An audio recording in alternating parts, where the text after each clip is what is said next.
Old powers waken, shadows stir. An age of wonder and terror will soon be upon us. An age for gods and heroes. The glass candles are burning, and you're listening to the Obsidian Nights podcast.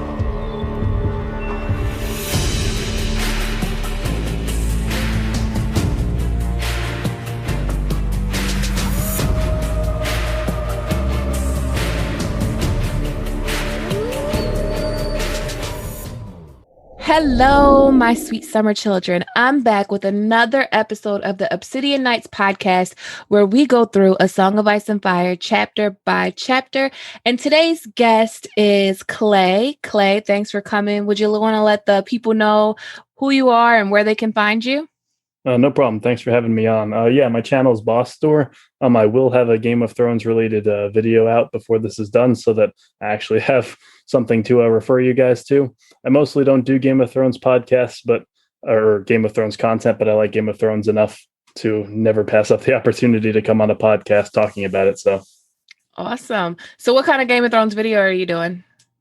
It's just a moments in different video games kind of thing. So I'm going to talk about the end of the first episode of the Game of Thrones Telltale game. It's more a choose your own adventure movie thing than a video game anyway. So those of you who don't play video games normally, you get a chance to see some canonical stuff that's, I guess HBO considers canonical. House Forrester, stuff like that. Okay. Well, that sounds interesting. I've heard a lot about House Forrester, so I'm interested to check that out. But today, you're joining me to cover Eddard 13. Yes, a very depressing. We have to say goodbye to our friend Bobby B. Bobby B. If he had a Twitter account, he'd get called out for what he did to those Targaryen children, and understandably so. But charismatic on the surface, he's got some skeletons in his closet, but who doesn't? I guess, right? I love Bobby B. Like, I get it. People don't like him, but I love Bobby B. And Bobby B didn't really do that to the Targaryen children. He just didn't kill Tywin or punish Tywin for doing it. Oh, really? Yeah.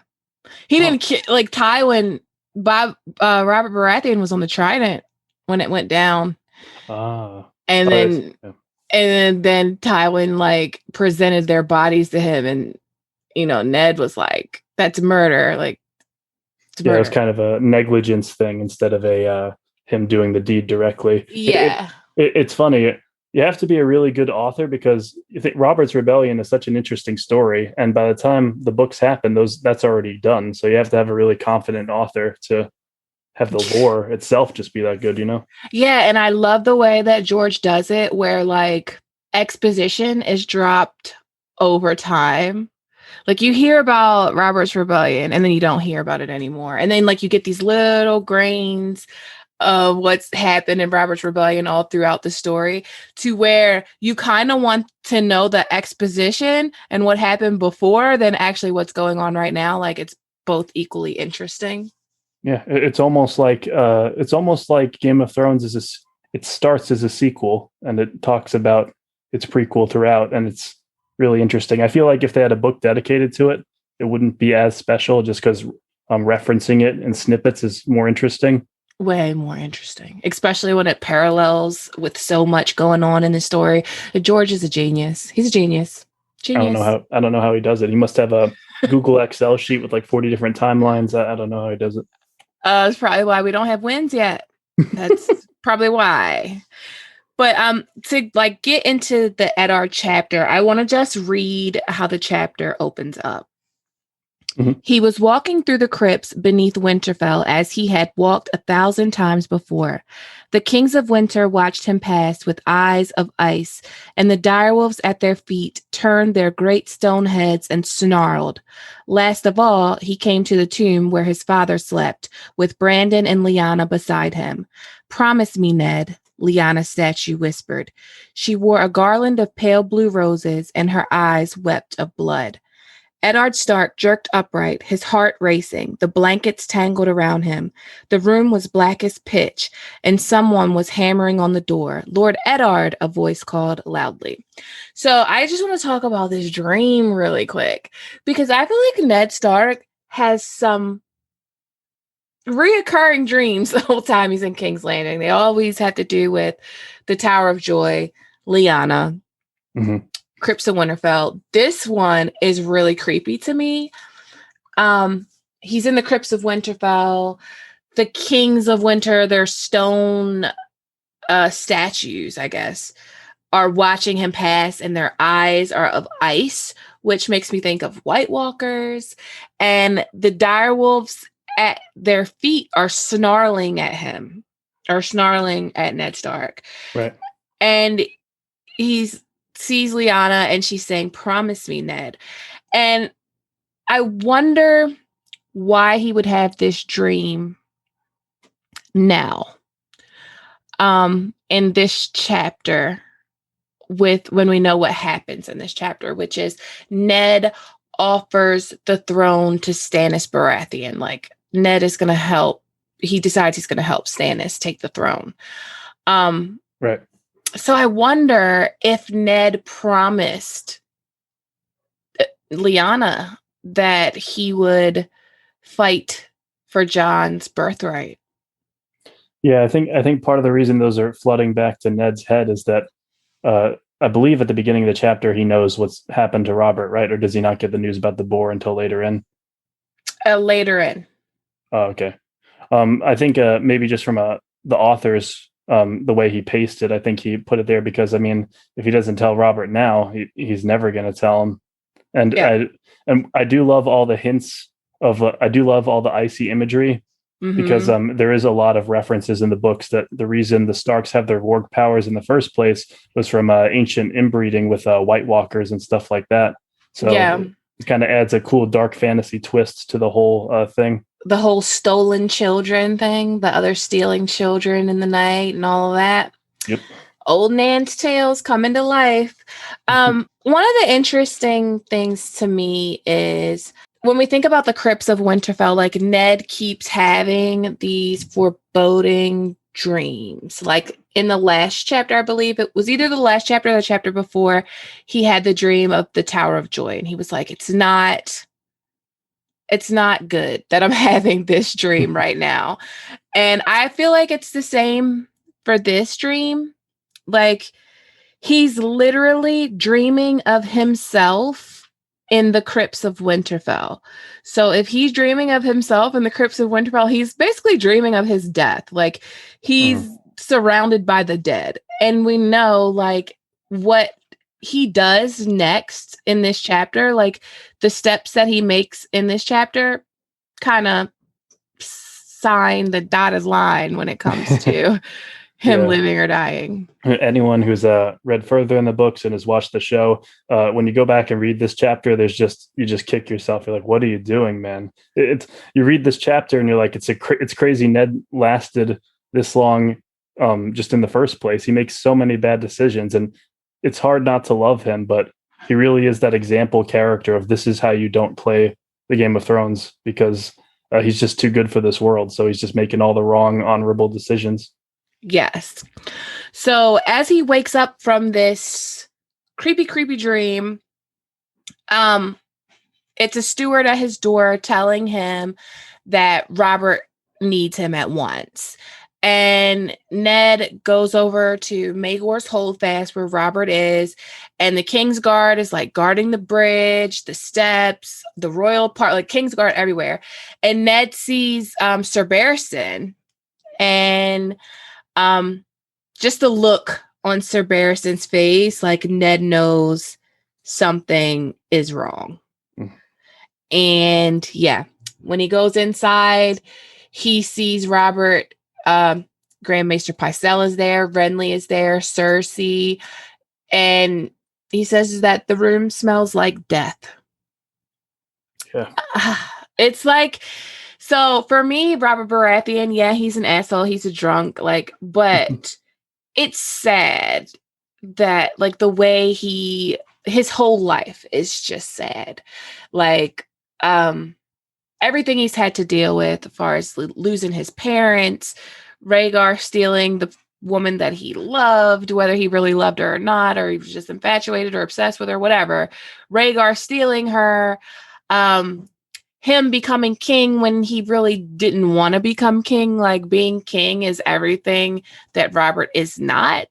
Him marrying a woman that hates him and he hates her. Having children, raising children, thinking these children are yours and they're not. They're your wife's brother's children. And then you just dying, basically. Becoming an alcoholic, whoring, and dying.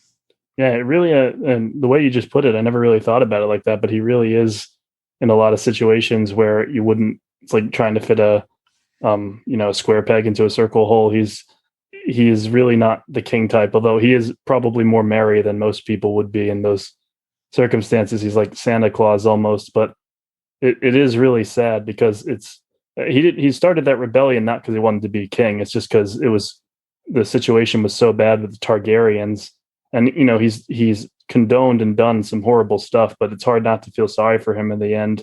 And it is scary because he really is, the single dangling thread that's keeping Ned safe in King's Landing at that time. So with his passing, things get a lot more dangerous. Yeah.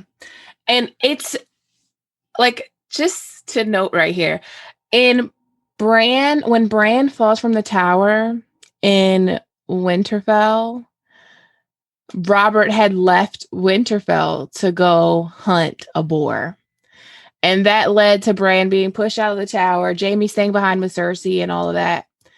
And then it's this boar, though, in the Kingswood that kills him. And Robert says that he missed his thrust. So it's funny that like Robert's always hunting after a boar. And when he goes hunting after a boar, bad shit happens. Like straight up. Like straight up. Yeah. And I can think of few fantasy series that would be, ballsy enough to kill off such a major character with something kind of trivial like that, where, so many books and movies have plot armor that's just really thick. And then, this is the thing that does him in. Mm-hmm. Yeah. So he's alive. Robert's alive here, but he's fucked up. Ned says they had done what they could to close him up, but it was nowhere near enough. The boar must have been a fearsome thing. It had ripped the king from groin to nipple with its tusks. The wine-soaked bandages that Grand Maester Pycelle had applied were already black with blood, and the smell of the wound was hideous. Ned's stomach turned. He let the blanket fall. And like, I don't know. Can you imagine like bringing your family to King's Landing to serve this king, and then you see him on his deathbed killed by a boar or dying because he got stabbed by a boar? It's passages like that in the book where I'm like, man, I wish most people could write like that. Or it's just like black with blood. And, there's been some situations where it's like, I can totally recount the smell. I can tell what, George is talking about. It's a painful chapter to read in the best way. Mm-hmm. It is. So Robert basically, like, he brings the boar back with him for the feast. Like, Robert knows he's going to die and he wants this boar served at his like funeral feast. But Robert commands everyone to leave. And Cersei's kind of like, Robert, my sweet lord. And Robert's like, I said leave. And he's like, what part of that don't you understand, woman? And Cersei doesn't want to leave because she's scared of what Ned might say to Robert. Because in the last Ned chapter, he confronted Cersei and told Cersei that he was going to tell Robert her business. Right. And that is such a, I guess hindsight's 2020. It's such a bad move on Ned's part in hindsight, but hindsight was blindness, that was dumb as hell. Like, that was dumb as hell. I mean, I just don't understand what he was thinking.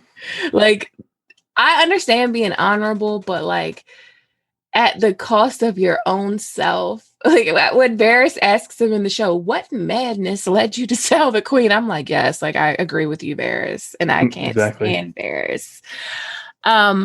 So he's talking to Ned, and Robert are talking, and Robert says about Daenerys, you were right. You were right. You were right, Ned. Mm-hmm. And Robert thinks that the Boar was sent to punish him for, sending people to kill Daenerys because Daenerys is only a child. And he says, wrong. It was wrong. I only a girl. Varys, Littlefinger, even my brother, worthless. No one to tell me no, but you, Ned, only you. And it's not even that Ned is Robert's true friend. And that's what, like, Ned just wants to do the right thing. And Robert is surrounded by yes men, but all kings are. Like, all kings are surrounded by yes men. Because even we see it with Joffrey, we see it with Tommen, we see it with everybody. Every monarch is surrounded by people that just say yes, yes, yes, yes, yes. And they just don't disagree with the king. Yeah, and that was Sean Bean's performance in the show. It was just funny seeing him tell Robert off, where he's like, he's not afraid to say, yeah, that armor doesn't fit you because you're fat. And everyone else on the High Council or the Small Council or whatever it was called, all of them would be too afraid to lift a finger to him. And Ned's just like, I've known this guy for years. We're best friends. I'm not afraid to tell him when he messes up. Yeah, and at the end of the day, that's why Robert wanted Ned Stark to come and be his hand to the king, because he knows that Ned is going to keep it 100 with him no matter what and do the right thing. Just like Jon Arryn. He knows that Ned really cares about him. Like, Ned really loves him. These other people, they only support Robert because Robert's doing something for them, or they benefit from Robert in some way. Right. But the pen and paper come out, or the quill and ink, parchment, whatever. So Robert says to Ned, write this down. This is the will and word of Robert of House Baratheon, the first of his name, King of the Andals, and all the rest. Put in the damn titles. You know how it goes. I do hereby command Eddard of House Stark, Lord of Winterfell and Hand of the King, to serve as Lord Regent and Protector of the Realm upon my death, to rule in my stead until my son Joffrey does come of age. And then he's thinking, Joffrey is not your son, he wanted to say, but the words would not come. The agony was written too plainly across Robert's face. He could not hurt him more. So Ned bent his head and wrote, but where the king had said, my son Joffrey, he scrawled my heir instead. The deceit made him feel soiled. The lies we tell for love, he thought. May the gods forgive me. What else would you have me say? Say whatever you need to protect and defend. Gods old and new. You have the words, right? I'll sign it. You give it to the council when I'm dead. Robert, Ned said in a voice thick with grief, you must not do this. Don't die on me. The realms need you. Robert took his hand, fingers squeezing hard. You are such a bad liar, Ned Stark, he said through his pain. The realm knows what a wretched king I've been. Bad as Eris. The gods spare me. No, Ned told his dying friend. Not so bad as Eris, your grace. Not near so bad as Eris. Robert managed a weak red smile. At the least, they will say, this last thing. This I did right. You won't fail me. You'll rule now. You'll hate it worse than I did, but you'll do well. Are you done with the scribbling? This almost makes me teary-eyed because Robert says they'll say, I did this right. This last thing. This I did right. And he tells Ned that you won't fail me. But after Robert dies, there's a war of 5 kings. And Robert's brothers take up against each other. His quote-unquote son is at war. Like, it's the realms won't say you got this last thing right, Robert. Yeah, he doesn't get the the redemption he deserves, where Ned gets to right the wrongs that he did, and he doesn't know that the instant he dies, everything kind of goes to hell like that. And one thing I really love about this chapter is the way George paced the words. When Ned says Joffrey is not your son, there's a split second where you think that Ned said that out loud. Yeah.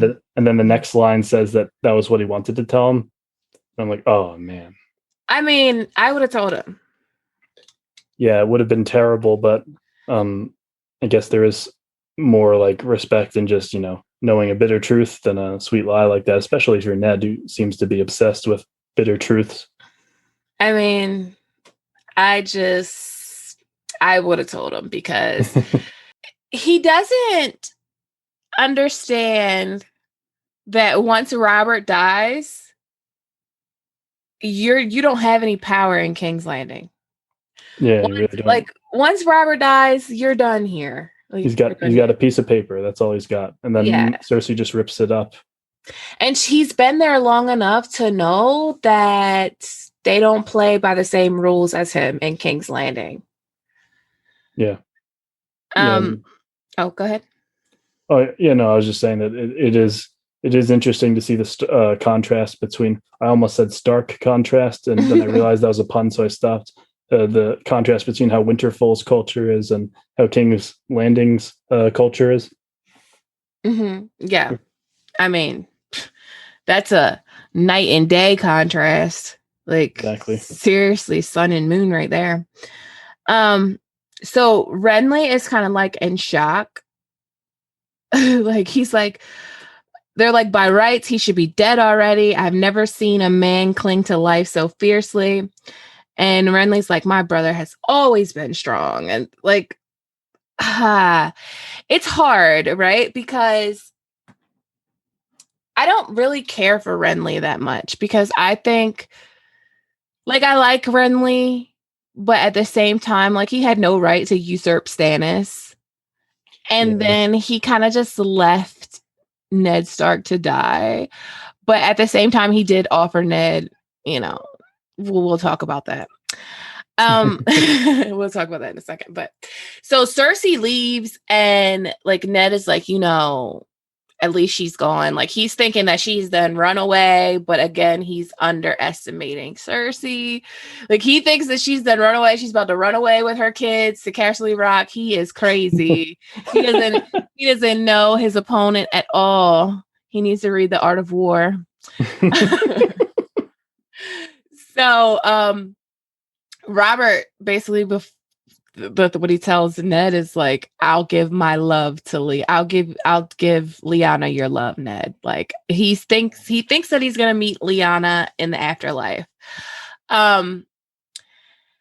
So Pycelle comes back in, Renly comes back in, they all come back in, and I mean, they're just kind of waiting for Robert to die, basically. They're spending like the last moments with Robert.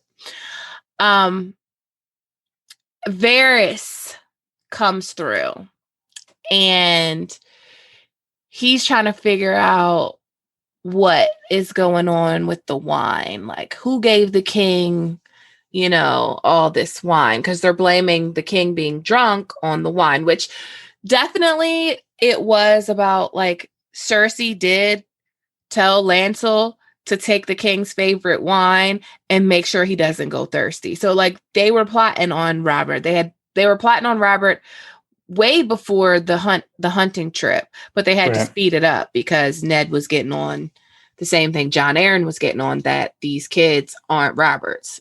Yeah, Varys picked that apart really quick. Really quick.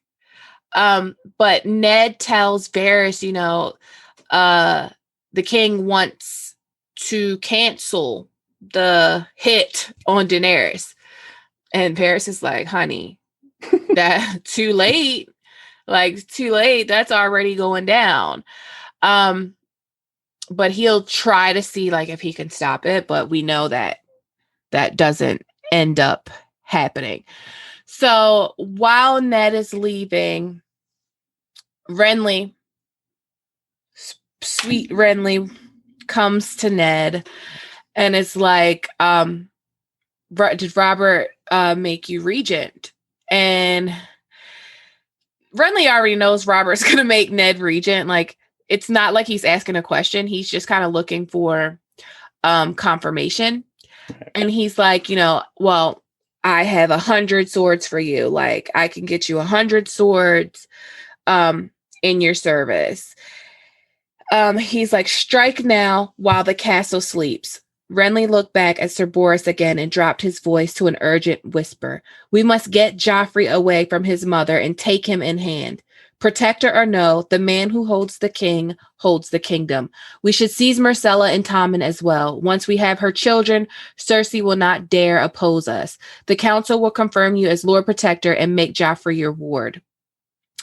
And Ned, like, looks at him like, what the fuck is wrong with you? Like, Ned regarded him coldly. Robert is not dead yet. The gods may spare him. If not, I shall convey a council to hear his final words and consider the matter of the succession. But I will not dishonor his last hours on earth by shedding blood in his halls and dragging frightened children from their beds. And Lord Renly, like, steps back away from him. It says, taut as a bowstring. Like, he steps back away from him like, oh, this motherfucker is ill. Like, this guy is crazy. And I don't blame Renly for leaving. Like, Renly's coming to him, telling him like a good plan. And Ned is kind of like, no. So Renly is like, every moment you delay, Cersei's plotting. Like, every moment Cersei's plotting right now and you're delaying. It's frustrating because it's like Renly is telling Ned exactly what the audience would tell Ned, where it's like, I guess anyone who's seen the later seasons of Game of Thrones, it's like, hey, you got some stuff you got to do right now or else you're going to get killed. Yeah. I mean, he's so dumb. He's so dumb. He even like, he's not like, it's not that he's stupid. It's just that he's so honorable and these people are just not. So it says that he found himself wondering if he had done the right thing by refusing Lord Renly's offer. He had no taste for these intrigues and there was no honor in threatening children. And yet, if Cersei elected to fight rather than flee, he might well have need of Renly's 100 swords and more besides. I want Littlefinger. He told his story. So he calls Littlefinger. Jesus. It just keeps getting dumber and dumber. So he gets Tom, he gives Tom this letter and he's like, you're going to pass near Dragonstone when you go north. Deliver this letter for me to Dragonstone. Give it to Stannis yourself. Like, give it to Lord Stannis. So this letter is basically Ned saying, he's gonna basically, like, Stannis is the rightful heir. Right. And so Littlefinger arrives and it's like, good. I'm glad that you're protector of the realm now, congratulations. And Ned is like, how do these people know this stuff? Because it's something that Robert just told him, but Varys told Littlefinger and Ned confirmed it. So Littlefinger, these people are all steps ahead of Ned. They're all so gossipy. They all know what's going on already. Yes. So Ned wants Littlefinger's help. But first, Littlefinger, he wants to try to convince Ned to do something else. Because nobody really wants Stannis to be king. And it's not just that they feel like a war is going to happen if Stannis is king. They know that their ass is grass if Stannis is king. Like Littlefinger, Stannis says it. He's like, I would have scoured that court clean. It reminds me of like Trump when he says drain the swamp. Like that's what I feel like Stannis is saying when he's like, I'll scour that court clean. I like the idea of just Varys's voice or Peter's voice just saying my ass is grass. Yes. If Stannis is king, that's it. That is it. And so they don't want that because like Stannis is like, he's not going to be having no brothels, none of that shit. He's not going to put up with any of the things that Littlefinger, Varys, Cersei, those people do. He's not putting up with none of that shit. He's a hard ass. Yeah. Littlefinger says, hear me out. Stannis is no friend of yours, nor of mine. Even his brothers can scarcely stomach him. The man is iron, hard, and unyielding. He'll give us a new hand and a new counsel for a certainty. No doubt he'll thank you for handing him the crown, but he won't love you for it, and his assent will mean war. Stannis cannot rest easy on the throne until Cersei and her bastards are dead. Do you think Lord Tywin will sit idly while his daughter's head is measured for a spike? Casterly Rock will rise, and not alone. Robert found it in him to pardon men who served King Aerys, so long as they did him fealty. Stannis is less forgiving. He will not have forgotten the siege of Storm's End, and the Lords Tyrell and Redwyne dare not. Every man who fought beneath the dragon banner or rose with Balon Greyjoy will have good cause to fear. Seat Stannis on the Iron Throne, and I promise you the realm will bleed. So, yeah, they're scared. They're terrified of Stannis, with good reason. And he basically is like, look, let's just put Joffrey on the throne. He's just 12. You're the regent. You're hand of the king. The power is yours. And he's like trying to convince Ned that Joffrey is, the right choice, that will avoid war, blah, blah, blah. And Littlefinger saying shit like, we can remove him, dispose him, whatever. And Ned's like, we? And he's like, you're going to need somebody to share your burdens. My price will be modest. And Ned is like, do you know that they sent the dude to kill my son, like to slit my son's throat.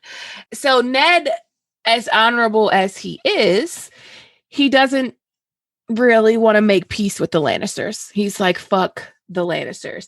And to me, the right choice is to give the throne to Stannis, because that's who the throne is supposed to go to. Or give it to your nephew, Jon Snow.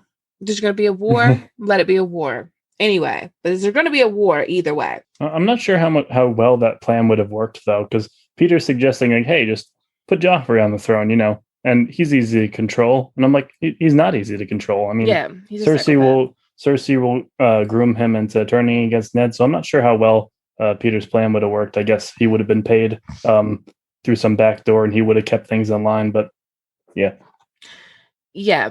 So Ned basically declines all of Littlefinger's bullshit. He's like, I don't care about what you're talking about. Stannis is the rightful heir. There's no choice to be made. It's Stannis.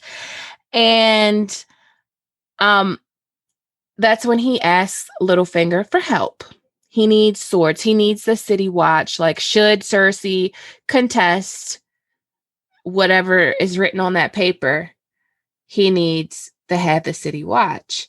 But Ned can't even say it, because it's like, yeah. And Peter toys with him. He's like, oh, go on, just say it. He's like, come on, you know why you've actually called me in this room. You know why, what you want me to say. Yes. So 6,000 gold dragons is the price for the city watch. And Littlefinger is going to go to Janis Slynt and make sure that they are with Ned Stark. But they're not. And it's funny because he says, we might be able to buy them for half that much, but I prefer not to take chances. Smiling, he plucked up the dagger and offered it to Ned hilt first. I think that's such a clever way to end that chapter, because if I was Ned Stark, I would have put that dagger through his heart right then and there, and a lot could have been avoided. But it's funny because that dagger is what's caused all this, and that dagger is Littlefinger's plot device to make all of this chaos happen. Yeah, that dagger is responsible for so many different wars. Yeah, at least in the show. Yeah. Like that dagger, Joffrey stole it from Robert to try to give to the cat's ball to kill Bran. But when Littlefinger found out about it, Littlefinger put it on Tyrion, which bolstered more of the claims in that letter that they sent Catelyn about the Lannisters killing Jon Arryn and Robert being in danger. Mm-hmm. So This is a sad chapter. It's a sad chapter, mainly because Robert is died, and we love Robert. Well, I love Robert. But it's just like you just see from the very beginning, you see that Ned's not gonna fare well. It opens up with him walking in the crypts, for God's sakes. His final resting place. Yeah, no, it really is a passing of the torch from the first generation of characters. Like, if Game of Thrones was a more traditional story, maybe Robert would have stayed king for a while. Maybe Ned would have stayed a character for the whole time. But then it wouldn't really be a series that you and me are like, praising for being so great, where characters can constantly shift and turn, and it's crazy. Yeah, like that Ned had to die because, like, to me, the story is about Jon, Arya, Sansa, Robb. Like, it's about the children of these characters that we first meet. It's about them growing up and coming of an age, and like how they change the world that they live in, and how they change themselves. So these massive arcs, to me, can't happen if Ned Stark's still alive. Right. It really does propel. I mean, imagine Arya's obsessed with her revenge, and we root for her because we love Ned. We love all the people that Arya has lost, and but it does propel Arya's arc in such a way that she'll probably have to, not be obsessed with revenge later. And I'm not like, no bullshit. Ned Stark's death is what got me hooked. Oh yeah, that's what got me hooked. Unfortunately, I had it spoiled for me beforehand, but it was still a crazy scene to see. Like, even if it gets spoiled for you beforehand, it's still, just to watch it happen is crazy. Oh, it didn't get spoiled for me beforehand, and when I watched it, I was like, "There's no way." Yeah, you always wait because we're so used to normal television. It's like something's going to happen, some BS is going to happen, but nope, it just follows through. When I think it was Sir Ilyn pulled his head up, and it was like detached from his body, I was like, "You're fucking kidding! They killed the main character. What is going on?" And that was apparently Sir Ilyn's actor was sick, and he was not able to reprise his role in the show, which was unfortunate because I really wanted to see Sir Ilyn get what was coming to him later on in the show. Oh yeah, me too. I was glad I got to see Janice Slint get what was coming to him, though. Oh yeah, when John's like almost doesn't do it at first, and it's those little moments. It's like, it's not, you don't fully get revenge for what happened to Ned, but it's just those small victories where, hey, this was a douche that had some small part in getting Ned killed, and we get small justice for him right here. Yes. Well, that is Ned 13. And is there anything you would like to add that we didn't cover? Not really. I mean, it's Game of Thrones at one of its best moments. It's all these characters vying for, like there's this giant tectonic shifts in power, and everybody has different outlooks on it. And it really is just what separates it from other fantasy stories, the political and human side of it, as opposed to the magic stuff, I would definitely say this is the chapter where it's hot. Like, it's like we were waiting for it to heat up. Oh, it's getting hot. And like from here on out, it just doesn't get cool again. Like, it never cools off again. So I want to thank you for coming on to Obsidian Nights. I will leave all of your links in the description box for your YouTube channel, for your Game of Thrones video as well. And are you on Twitter? Sadly. Yeah, sadly. I'll leave your Twitter information in the description box as well. And if you would like to be on an episode of Obsidian Nights, you can hit up at Nim's Shadow on Twitter or Instagram, and she will set you up for a recording of the Obsidian Nights podcast. As always, thanks for listening, and you guys have a good day. Bye.